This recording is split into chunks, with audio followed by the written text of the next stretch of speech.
Yo, what it do is 762 back with another one. We got Fortnite Season 3, everything new explained. Shout out to Top 5 Gaming. This is his video. I'm just reacting to it. Like, comment, subscribe. Go subscribe to his channel if you want the quicker updates than mine. If you fuck with my channel, like, comment, subscribe, and let's get into it.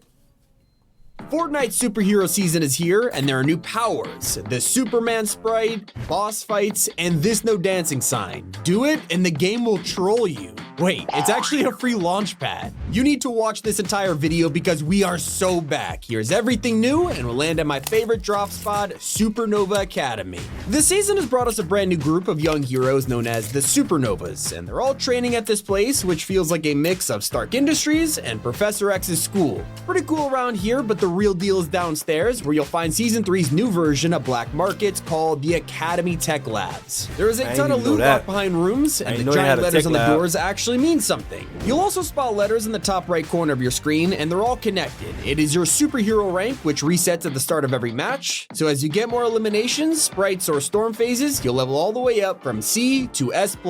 Every time you rank up, you get 100 health and access to a new tier of loot. These are stored away in new hero rank weapon caches, and with each level, it marks your nearest unlock, so you can go straight there and loot up. In the beat caches, you'll get rare items. A gives you epic, S is legendary, and S+, well, there's no cache for it. Instead, you're given every single power in the game. Booms have been repurposed to serve as their superpowers for this season, and there are 4 of them. Depending on your rank, they are more powerful, and once you hit S tier, they even get bonus abilities. First, we have Heightened Sense, which marks players who attack you so you can easily see where they are. Then we have Speed Healer, which lets you get slapped for free if you sprint while healing. Stormcaller is one of my favorites. It'll start giving you free shields whenever you're in the storm, and if you're S tier, it even gives you storm forecast abilities. Then finally, we have Combat Acrobat, which simply reloads your gun every time you parkour, just in case you forgot to. You can find any of these powers all around the map in chests, academy stands, and caches. But it's not just simple passive abilities that the superhero season has to offer. It's also brand new weapons. You see, there's a new type of item called a hero item, and they each belong to a member of the Supernovas. We'll start with Morgan Mist, our tier 100 skin, who has Shadow Bird powers. Her hero item is known as the Mist Gauntlets, and these fire a cone of damaging shadow energy at other players. And just like the other items I'm about to list, you can mostly find these in hero caches and chests. Next up, we have Kill Switch, our page 9 skin, who reminds me a lot of characters like Deadshot and Soldier 76. His whole persona is being a precise shooter, which is why you can find his tracking visor around the map. You can use it to scan for nearby enemies and look at enemy footprints, which is pretty cool actually. But to use this to its full potential, you gotta pair it with Kill Switch's other item, the dual revolvers. These have some of the coolest animations I've ever seen in a Fortnite weapon. And yet, that's not even the best part. These could truly allow you to feel like you're in a movie thanks to the slow-mo midair button. Literally something out of Max Payne right now. Then we have Synthwave, the page 7 hero who I could only compare to Lucio from Overwatch. Her whole thing is using music and sound as powers, and fittingly, that means her item is called the Bass Boost. Rather than being an offensive weapon, this feels more like a defensive one. You can use it to jump insanely high with the Bass Jump, or blast people far away with the Bass Wave. Now, it doesn't do much damage, and it doesn't give enemies fall damage either, so I don't really see an insane use for it, but it is good for mobility. Now, I'll dive into the rest of the heroes later, because we gotta talk about the elephant in the room, Superman. That's right, he is back with another collab, and he's also the secret skin yet again, but with a twist. For the first time ever, you can now get the secret outfit day 1. All you need to do is get the 25 tier bundle in the shop, and they'll give you Superman an entire month early. Not only that, you can find him over at Supernova Academy as an NPC and ask him questions about the story and how he got here. But they couldn't just add Superman as an outfit. No, he has brought items along with him. You'll get Mythic Laser Eyes later this season, but there is a way to use the power early. All you need to do is track down a new Superman sprite. These adorable little guys, they might look innocent, but the second you pick them up, they'll start beaming people. Now, it's still not my favorite part of this. That will belong to a special item that looks like a dog treat. You can probably guess where it's going.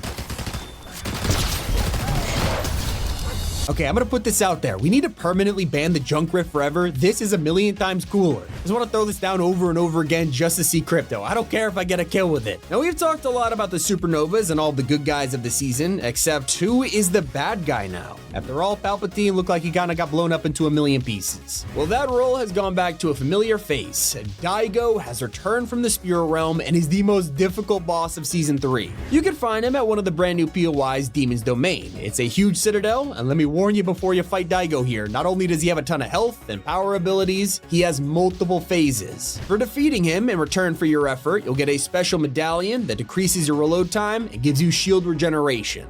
And you'll also get a mythic version of our latest LMG, the Spire Rifle. Now, these are all over the map and kind of look like a railgun, but don't be fooled, they have a ton of bullets in them. The whole purpose of this is to wipe out builds from a distance, and it works perfectly with that in mind, especially when you're holding the mythic enhanced version you just got from Daigo. Now, while you're searching for all this stuff like the Superman sprites, you might come across another little guy, the Dash Sprite. When holding this one, you can get 3 dash charges over time, and it's not just you who gets it. Anyone in the area, like your teammates, will also be given dashes. It's pretty cool. Now, it still doesn't blow my mind as much as the Hyper Burst pistol. I know the word Hyper Burst is in the title, yet when I picked this thing up, I was not expecting it to be this crazy.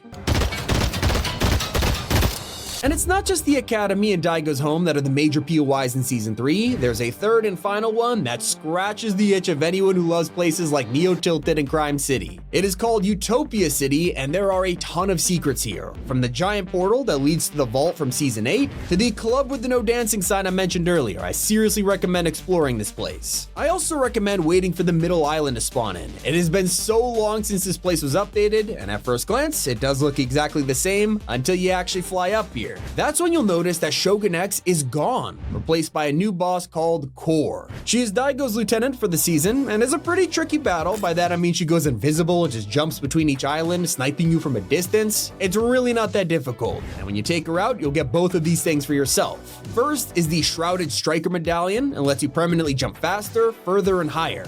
Not to mention, while you're in the air, you're invisible. You'll even get her sniper rifle, the Mythic Deadeye DMR, and just like Daigo, this is a supercharged version of a brand new weapon. You can find the regular Deadeye DMR on the map, but it doesn't pack a punch as much as the mythic one does. This version straight up beams people. It's also good for taking out a new type of mini boss on the island. When you open the mini-map, you'll see these strange icons. Check them out, and you'll find Overlord Spires. These are similar to the Gorgers from the Marvel season, except taking these guys out gets you a ton of hero rank XP and some amazing loot. There's even a small chance you'll find an unstable weapon here, and if you're wondering what that is, there are 3 new weapons that are basically Season 3's only exotics. Now, Fortnite claims these are exclusive to S-tier caches and Academy Tech Labs, but like I said, there is a tiny chance of getting one from Overlord Spires, so technically they lied. Anyway, these are all insanely cool. There's the unstable Yoink shotgun, and from the name it sounds weird, I know, but it makes sense. Basically, your first shot will literally yoink enemies towards you. We also have the unstable Season 3's other superheroes, including one you'll unlock instantly. The second you get the pass, you'll be able to play as Robin, and I can't believe it took 7 years for this to happen. Then we have the meme skin of the season, Ziggy. Now this guy actually has a backstory. Thanks to the cinematic, we know the shockwave of power is actually morphed Jonesy's suntan specialist than Camo. He's literally a chill guy who gets a little too relaxed. He has a set themed around mushrooms and leaves, so I think you can tell what epic we're going for here. Then we have Haley Sky, who's not just a super cheerleader, but basically a Hulk. Instead of gamma radiation, she's affected by the storm, transforming into a storm beast. And soon, you won't even need the skin to do it, with her pom-poms becoming an item later in the season. Light Rider is the only one I haven't mentioned now, and that's because her power isn't out just yet. But soon, her reboot cubes will be something we could use as well. So that's right, it's not just cosmetic, she's bringing this surf cube later in the season to fly wherever you want. She's basically the Silver Surfer. So now that every blaster has been vaulted from Star Wars, we need to get the loot pool back on track. Obviously, it can't all be new weapons, so Fortnite's brought back a bunch of classics from Chapter 6 so far. For assault rifles, not only is the Spire AR in, but you can now find the Fury AR back from Season 1. As for SMGs, you'll be able to pick up the Veiled Precision and Surgefire SMGs, both making a return, and then we have shotguns. Obviously, we loved the Jawa Blaster last season, but now everyone's happy to see the return to normal with the unvaulting of the Sentinel and Twin Fire Auto. We're also very happy to see free items because right now there's 2 to claim just by watching streamers. If you're taking a break from grinding the new season, there is no better time to pull up a Twitch stream and earn yourself the Neon Retro Pack Back Bling and Neon Nightblade Pickaxe. You literally only have to watch for like an hour. Another freebie you could get is only on Nintendo Switch 2. If you picked up the new console like everyone else, all you gotta do is log in and you'll be granted the Wishing Star emote. If you don't have one, you'll just have to wait until it comes to the shop in 2026. But you won't have to wait to get a win. Right now, hundreds of people have already unlocked it, but if you haven't, this is what the Victory Umbrella looks like for the season. As usual, if you earn 50 points in a cup later on, you'll get a ranked version of it too with extra styles. It's everything new in Fortnite Season 3 Super. It's been Tommy. Don't forget to use code T5G to buy the pass. It really helps me out.